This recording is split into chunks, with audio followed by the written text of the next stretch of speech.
Welcome everyone to the pre-council meeting for the city of Joliet on Monday, April 18th at 5:30. That's not 5:30 yet. Our mayor, Robert Odekirk, will be the head of the meeting. We'll begin with roll call. Mayor Odekirk. Here. Councilman Clement. Here. Councilwoman Gavin. Here. Councilman Guerrero. Here. Councilman Hug. Councilman Morris. Here. Councilman Mudrin. Here. Councilwoman Quillman. Here at 5:30. Councilwoman Reardon. Here.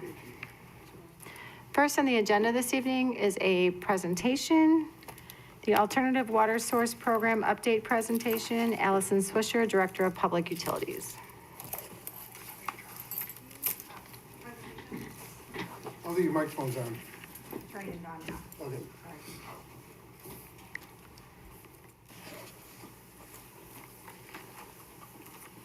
All right, good night, Mayor and Council. Just been a lot of activity going on with the Alternative Water Source Program, also a lot of upcoming activity. So I wanted to take the time to do an overview of some of the upcoming actions that will be brought to the council. Before I do that, I just want to go over some of the funding updates. So again, just as a reminder about our overall schedule, that last year we were focusing in on preliminary design.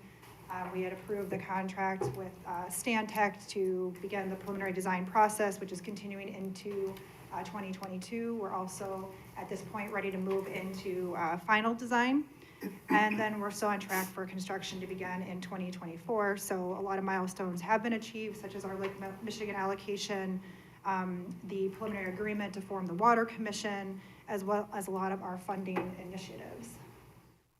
So as a reminder of the plan moving forward with the Water Commission, we do have the structure where the Water Commission will be purchasing water from Chicago. The Water Commission will then sell the water to the members of the commission, of which Joliet will be a member. And then also per the preliminary agreement, Joliet will be the commission program manager. So as the commission program manager, Joliet will then be responsible for contracting and financing development costs for the program. If you can think right now, the Water Commission does not formally exist. So in order to move forward with the project, the contracts have to be entered into, and Joliet, in order to retain some of the control over the program, is stepping into that role. So there's a lot of information on this slide, so just bear with me as I step through various color codings and other definitions that are important to understand, because it'll be important as we move into future slides. So on this slide, there's 3 buckets of costs, and those are all coded in different colors. So we have Regional Water Commission costs in that rust color, Joliet system improvements that are related to the Alternative Water Source Program in blue, and then the Joliet Water Main Replacement Program in yellow. And so if you look at the next color coding, we have grays and blues. That's representative of who is financing the costs. So the gray costs will all be financed by Joliet, and then that blue bucket will be financed by the commission. And so there are different types of costs too. We have development costs versus construction costs. I think construction costs, everyone understands what that means. You know, hire a contractor, they do the construction, that's a construction cost. But a development cost includes the engineering, it also includes land acquisition, legal, permitting, financial advisors. So there's a lot that's wrapped up into development. So as we move to the next slides, keep in mind those colors, the different buckets of costs, the red, blue, and the yellow, and then who's paying for it, financing it, which is the gray and the blue. So this chart here illustrates different costs. And again, it's illustrative, so we are continuing to update and refine cost estimates that were initially developed during the evaluation of the 2 Lake Michigan alternatives. But this chart provides an illustration of one cash flow scenario. And so again, remembering that color coding, the rust, orange, red color is the construction for the commission system. The dotted rust is the development for the commission system. The blue is for the Joliet improvements related to the alternative water source program. And then the yellow is the water main replacement. And so one thing to point out is while those development costs, which are the dotted rust and blue, appear to account for only a small portion of the overall costs, they actually are, significant when you add them up over the life of the program. It's approximately $190 million. So now switching to that other coding, color coding, we have the blue costs, which again are going to be financed by the commission.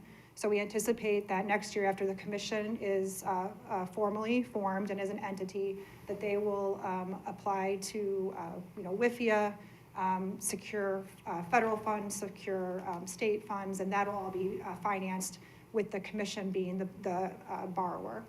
The gray is the costs that will be financed by Joliet.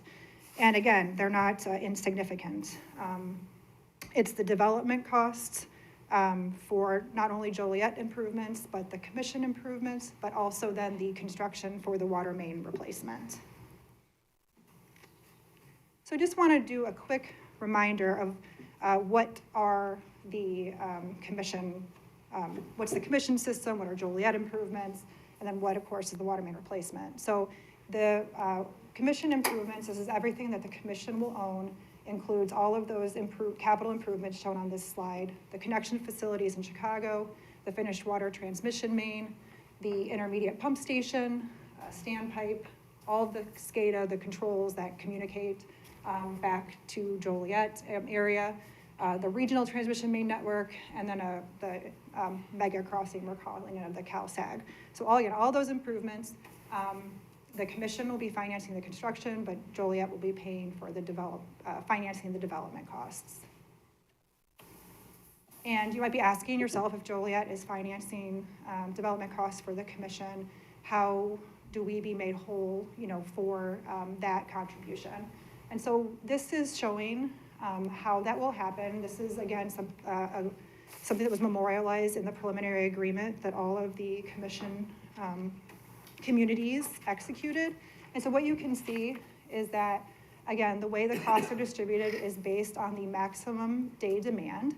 So Joliet has 58% of the maximum day demand, so that equates to that Joliet will be paying for 58% of the commission costs.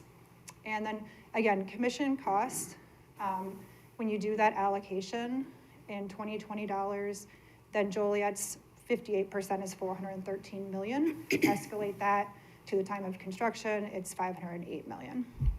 The thing to point out is Joliet is paying for the development costs, then that is about $166 million. And that's basically Joliet's down payment on the $508 that we would contribute to the commission. So that means then there's a balance of $342 that Joliet would still owe to the commission. So again, this is fair to Joliet, it's fair to the commission members. It basically enables us to move ahead with the program, given that the commission is currently not able to take on any borrowings or do any contracting. The separate is the Joliet system improvements for the alternative water source program. And again, these are Joliet only improvements that are necessary to receive the Lake Michigan water. Joliet will be the owner of all these improvements. And it includes pumping and storage improvements at 4 water delivery points, 3 additional water storage facilities, and 2 new pumping stations, as well as the costs associated with 3 of the water metering stations. And of course, then the water main replacement program, again, this is going to be completely funded and financed and owned by Joliet. And again, in order for us to meet the non-revenue water requirements of 10% by 2030, we're going to be proceeding with replacing 20 miles of water main per year over the next 8 years. So you include engineering in that, it ends up being about $340 million. So the water main replacement program is another significant cost that will be financed by Joliet alone. And all the other commission communities also who have not met. Allison. Oh, Could you say the amount that it's anticipated to cost? Did you say 340 million? yes. Okay, just because I think in the presentation slide here, it's just missing a zero. Yeah, it's 34 million per year for construction. over the course and I of 10 added in years. engineering. Gotcha. Yeah, so that is just a coincidence.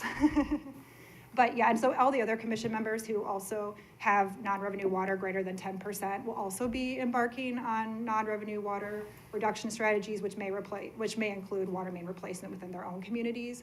And again, each community will be paying for that, those improvements on their own. Okay, so I just went through a lot of costs and again, each of those different buckets. And it's important then to understand how Joliet is going to finance all those various costs. And so we have on the right side of the little teeter-totter there, different revenue sources. And so currently, federal grant, WIFIA loans, and the bond anticipation note are items that we have currently made progress with and implemented. And then moving forward, we'll also be adding SRF, which is a state revolving fund, low interest loan program, as well as revenue bonds. So just some highlights of our funding strategy. We were fortunate enough to receive a federal grant in 2022, which was a $3.5 million earmark for water main replacement. So that was very good news. We also will be closing tomorrow on our WIFIA master agreement and loans 1 and 2. So this is going to be $309 million that we will have funding for, that will fund 49% of the water main replacement program, as well as the development costs for the alternative water source program. We do anticipate there will be a third loan with WIFIA under this master agreement that will cover the construction costs for the Joliet only improvements related to the alternative water source program. That'll be happening early next year. And then also we closed April 12th on a bond anticipation note. We borrowed $87 million at an interest rate of 2.375%. So again, there's been a lot of activity related to funding in recent days. So just kind of as a summary to wrap this up, there has been a lot of planning and design and coordination efforts related to the alternative water source program, both for the commission and for Joliet only improvements, as well as the water main replacement program. And with all those activities, there's going to be significant expenditures required to fund that development costs, the system improvements, and the water main replacement work. And so the council's already approved a small portion of these expenditures as amendments and contracts, but beginning in May, you'll be asked to consider and approve additional expenditures. And just as a reminder, our preliminary agreement with the commission does clearly define, how Joliet will be credited for the expenditures that we're making on behalf of the commission. So just to summarize some of the upcoming council actions, we do again in May have a number of contracts and amendments that will be presented to the council. On May 3rd, there'll be 2 contracts, independent review contract, and then a water and sewer rate analysis contract. The independent review contract, again, will have some elements that are commission oriented and then some that are only for Joliet. And so again, there'll be a split in how those costs are allocated. Of course, the water and sewer rate analysis will be completely funded by Joliet. There'll be a design and program management amendment number 2, as well as 3. That'll be with Stantec. The second amendment is anticipated for May 17th. And the amendment 3 will be later on in the summer. And then also they'll begin a land acquisition. They'll begin to see properties. They'll be coming to the council both for Joliet improvements as well as the commission improvements that the Joliet City Council will need to approve. So just quickly, independent review contract, we had presented this concept previously, but it is in line with our strategic plan that was adopted last May. We have core values of transparency and fiscal responsibility. And so definitely bringing on an independent review firm will help us meet the goals and objectives of conducting independent value engineering, constructability, and cost reviews. And so the review activities will include technical reviews, quarterly cost schedule and risk reviews, constructability reviews, and also value engineering. And so the process we went through to procure the independent review firm, who I'm really just considering another member of the overall program team. We did issue a request for qualifications in December. We received 4 statements of qualifications in February. There were interviews done in February. And I will note that the interviews were done by a selection committee that consisted of 4 representatives from Joliet, as well as a representative from Shorewood and Manuka. Given the independent reviewer will be, working on behalf of the commission, it was important that we had input from our other commission members when making this selection. So the team that was selected was Burns and McDonnell. There's a representative from Burns and McDonnell here this evening, Mr. Patrick Clifford. And we've been working over the past month to negotiate the scope and fee for their contract, and that'll be presented to the council on March 3rd. Okay, the next contract is the water and sewer rate analysis. And so, again, we have been talking about the need to proceed with another comprehensive water and sewer rate analysis. The last year of the prior 3-year rate plan was implemented in November 1st of last year. So we are on track to need to evaluate the rates this summer and then present new rates for the council's consideration this fall. These rate adjustments must include the impact of the water main replacement program, the alternative water source program, and also consider any affordability concerns. That's just in addition to all the other capital and operation needs that the water and sewer systems need. And so Burns & McDonnell has been the city's rate consultant since 2015. So we've been working with them on a proposal that will be presented to the contract on May 3rd. And this is just the overall schedule, big picture of how they would proceed. They would start to dig into all the data in June, and then we'd be presenting that to the council committees in early August, and then to the full council in September. Okay, so lastly, we have the design and program management contract with Stantec. If you recall, Amendment 1, which was for preliminary design engineering, was approved in January of 2021. They've been doing overall program management, outreach, funding support services, preliminary engineering design, and the water source transfer planning. So since January of 2021, there's been some modifications to the basis of design for the program. So on May 17th, we'll be presenting a zero cost amendment to the council that reallocates funds based on that updated basis of design. Then later on in the summer, there will be an amendment number 3, which will move the program into final engineering design, as well as continuing the ongoing program management, outreach, funding support through December. So just to conclude, again, we estimate that the total amounts of contracts related to the alternative water source program, that's for the commission development costs, as well as the Joliet only improvement costs, this does not include water main replacement, is it going to be about $190 million. And again, that will be contracts that will be approved by the Joliet City Council. And just for some perspective, currently contracted to date is $20 million.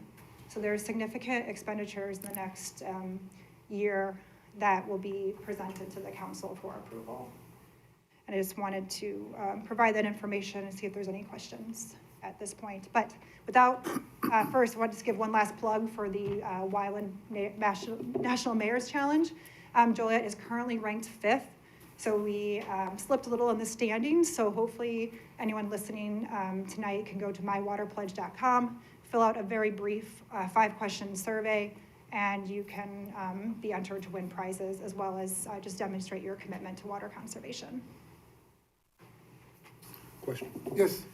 Allison, I think it was roughly 135 million estimated that the cost of the commission that Joliet would bear, and that it would be a down payment, as you described it.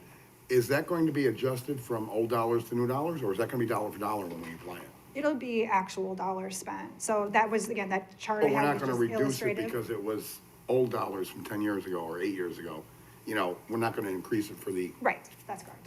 so, Okay, so that's a good thing. All right, thank you. Thank you, Allison. Next is citizens to be heard on agenda items. We have Lori McPhillips regarding Council Memo 218-22.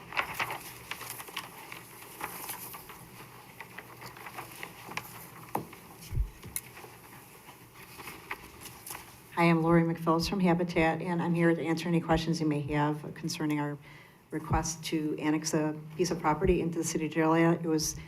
It's surrounded by city, and it was donated by the appraiser, Jim Smith, to Habitat to build a house. So we're looking to build a single-family house for affordable housing. So I'm here for any questions. Any questions?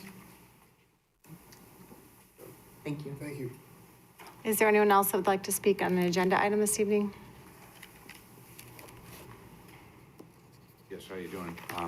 My name's Joe Defonso Palacios, on behalf on the Palacios estate. I'm here to see if you guys have any questions on that agenda, and that's it. Do you know the agenda item? Excuse me? Do you know the item that this was referencing? With the Palacios estate? Yeah. It's 221-22. 221. Any questions? Thank you. Oh, thank you. Is there anyone else that would like to speak? Seeing none, we'll have the city manager discuss tomorrow's agenda items. Okay, thank you. First agenda item, 206-22 is professional engineering services agreement for the East Side wastewater plant, MCC upgrades to Strand Associates in the amount of $174,800.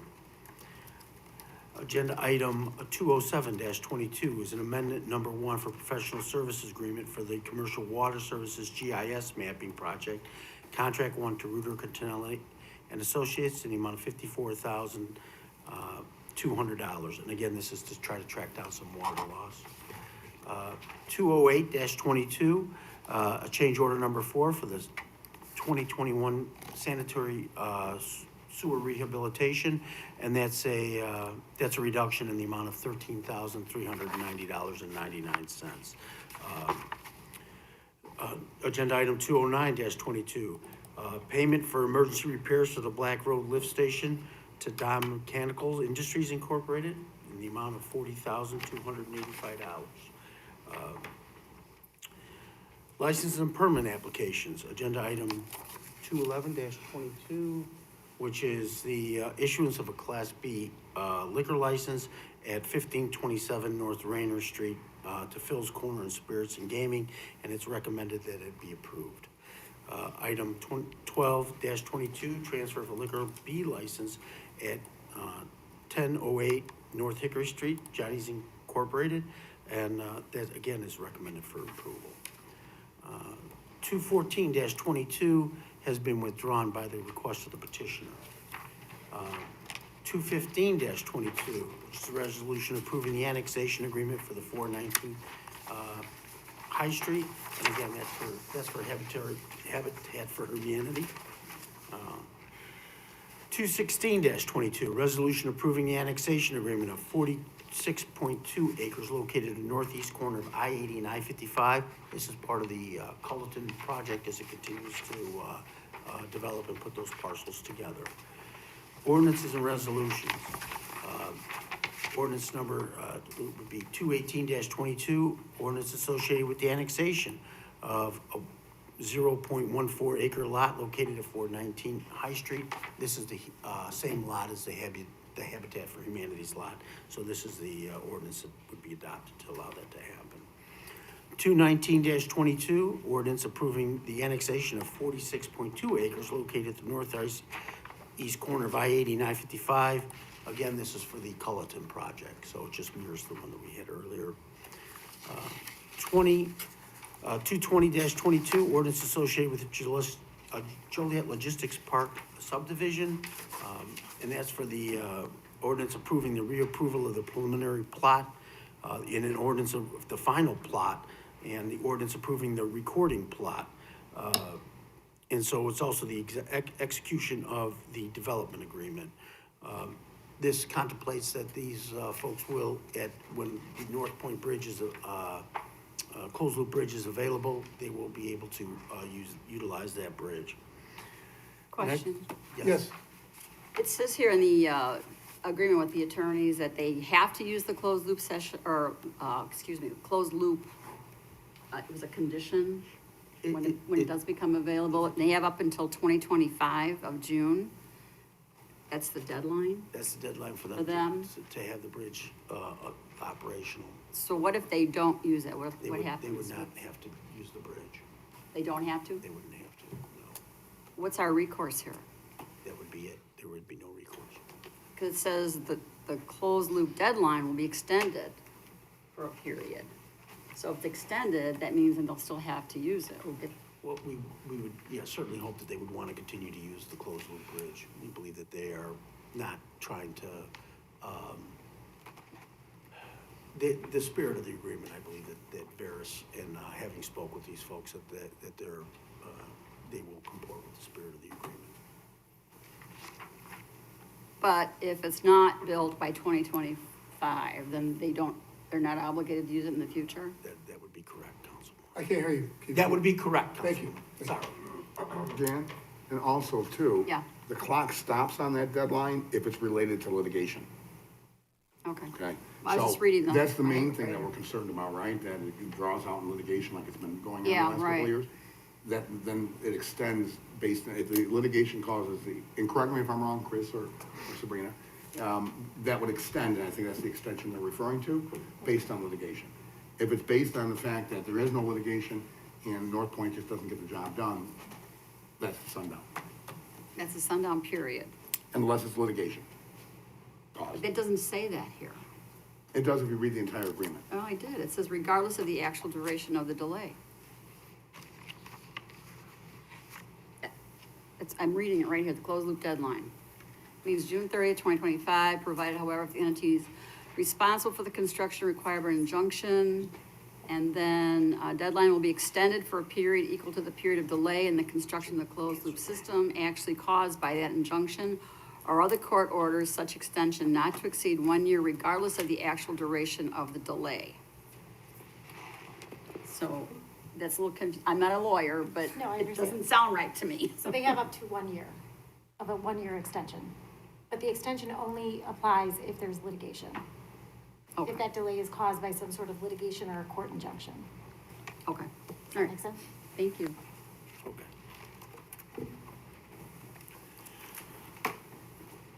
All right, item 221-22, ordinance approving a preliminary plat of Palacios Estates, and that's the subdivision for a minor subdivision, P-22, ordinance approving a recording plat of survey and the subdivision of a minor subdivision. Next item is the 222-22, which is the ordinance approving the final plat of Mound Road Commercial Subdivision, Addition 2 Unit. Item, last resolutions is the 224-22, which is a resolution authorizing the release of executive session minutes. Item 225-22, a resolution approving and authorizing the execution of a collective bargaining agreement between City of Joliet and International Operating Engineers Local 399. So that contract is finished, so we're able to finalize that. And with that, that concludes the business at hand. I have some items for closed session. Next is public comments. Is there anyone that would like to speak under public comments this evening? Non-agenda item, correct.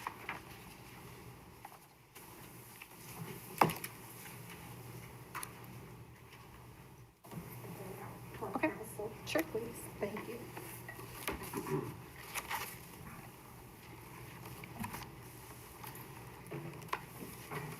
Good evening, Megan Cooper, Joliet.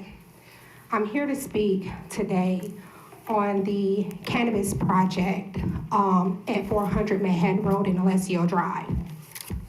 So it will be going on this Thursday for a special use permit, and also they're asking for a variance.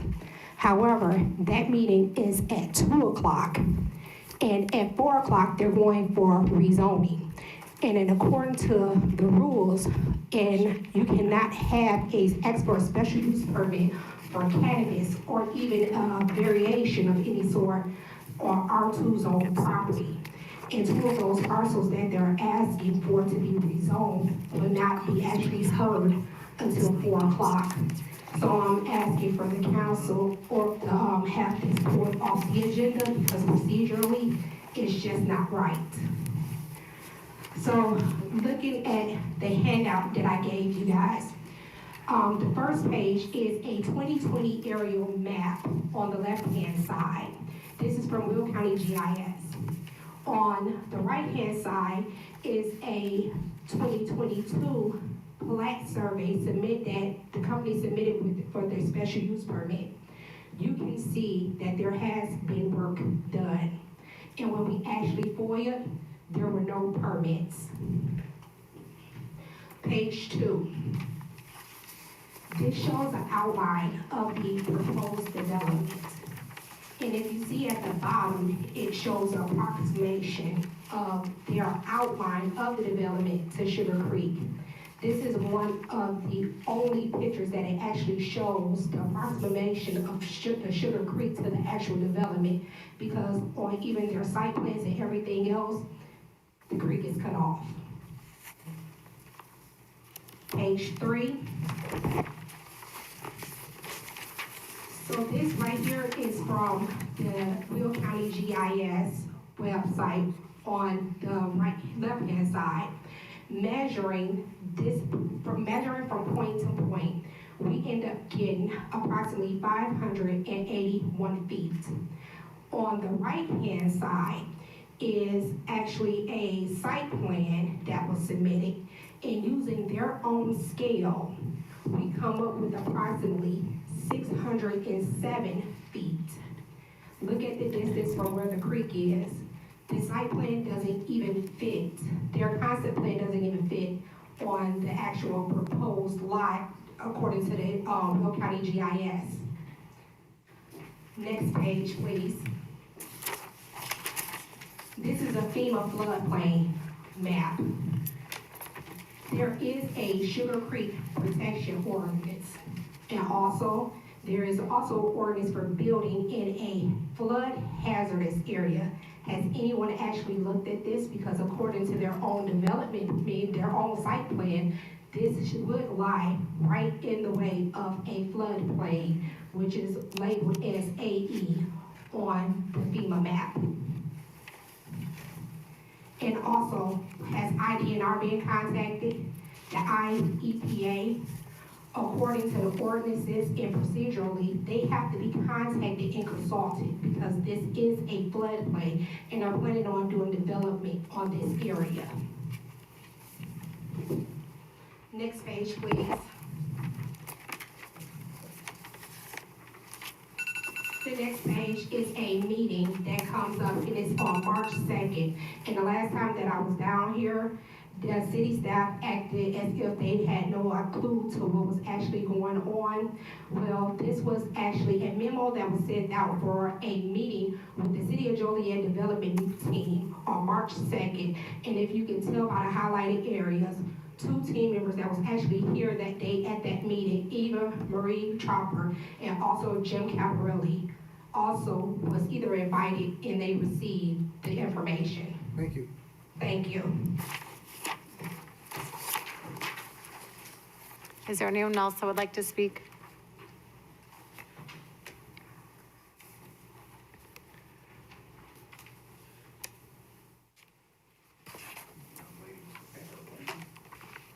Anyway, I'm just here about a minor speeding complaint along Louis Street and Center Street, I believe the community complaining about. Is there a way that I can get a traffic trailer up there or something, because the community kicking and screaming about cars going 40, 50 miles an hour in that zone. The child was almost hit a week ago. The car didn't even stop, he just kept going. So that's pretty much all I got for you. Good to see y'all getting along. I haven't heard or seen anything, so it's a good thing. That's all I got. If y'all can take care of that, please. Thank you. Thank you.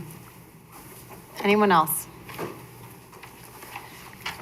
There is a need for closed session this evening, so is there a motion to go into closed session to discuss personnel, collective bargaining, land acquisition, or conveyance pending or threatened litigation, after which the meeting will be adjourned? So moved. Second. Been motioned and seconded to approve. Councilman Clement? Aye. Councilwoman Gavin? Councilman Guerrero? Aye. Councilman Hug? Aye. Councilman Morris? Aye. Councilman Mudrin? Aye. Councilwoman Quillman? Aye. Councilwoman Reardon? Aye. Motion carried.